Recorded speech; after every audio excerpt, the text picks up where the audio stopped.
Friends, I want to say thank you again for viewing us on Facebook and YouTube. And all of your comments are very encouraging, and I'm so glad that they're making a difference in helping you. Every 2 weeks we want to do this because our goal is to give you tips and encouragement on how to have a positive influence on people for Christ. And especially for you to know how to respond to people in different situations. Today, I want to talk to you about how to respond when you come across somebody who is resistive, who is hostile toward God for some reason. As I just move among people, I'm often asking questions just to find out where they are on their spiritual journey so I can be an encouragement to them. I sense that's exactly what Jesus Christ did and what he would do today. And so when I ask questions, sometimes I come across somebody who is very hostile to God. And at that point, I remember what I learned from picking avocados in our backyard. So we grew up with a big avocado tree in our backyard. And the way you pick an avocado is you put a coffee can attached to a real long pole, and you put that up right under the avocado, and you jiggle it just a little bit. If it's ripe, it'll come right off the tree. If it is not ripe, then you don't want to bang the avocado in the coffee can, because then it'll just bruise the fruit, and then the birds will get at it and it'll be ruined. And so what I've learned is just jiggle the fruit a little bit. If it's ripe, it'll come off the vine. And that's what we do when we try to test the waters with people. But if it's not ripe, don't bruise the fruit. And in witnessing, that means don't be pushy and in their face, and because that might push them further away from Christ. You always want to have a positive influence on people and honor them. Let me tell you a story about this.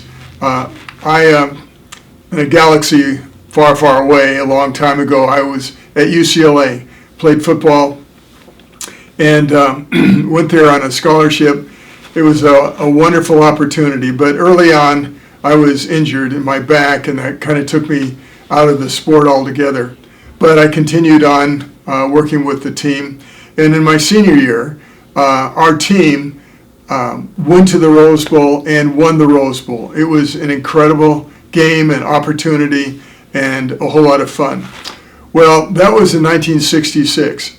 50 years later, in 2016, UCLA had a reunion of that Rose Bowl football team, and I got to be there. It was really a lot of fun.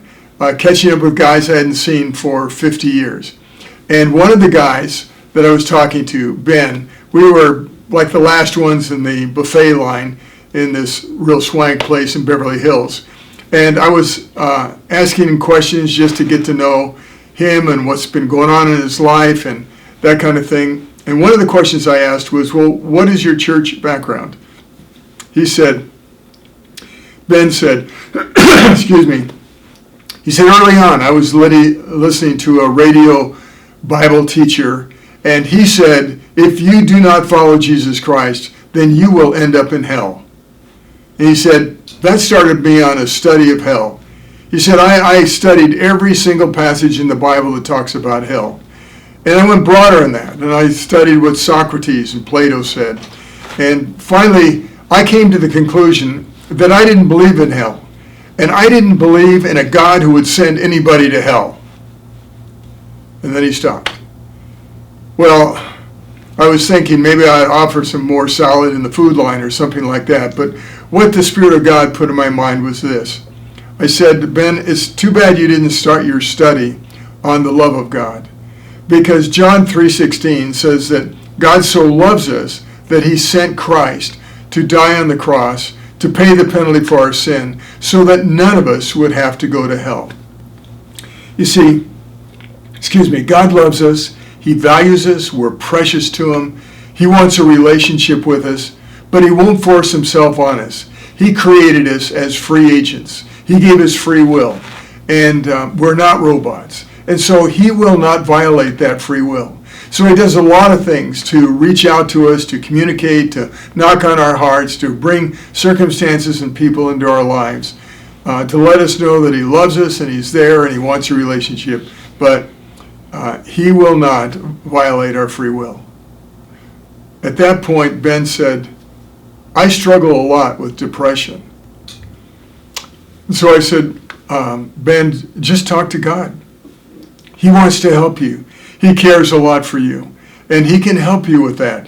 It just needs to be your heart talking to God's heart. It has nothing to do with any church. Just talk to God from your heart and ask him to help you with that. I said, he seemed very responsive to that, so I said, I have an app, the Share Your Faith app, on my phone, and let me show it to you because it explains how to get closer to God.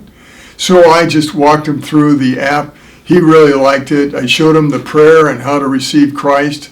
He liked that, and then I went through and showed him what happened when he would receive Christ.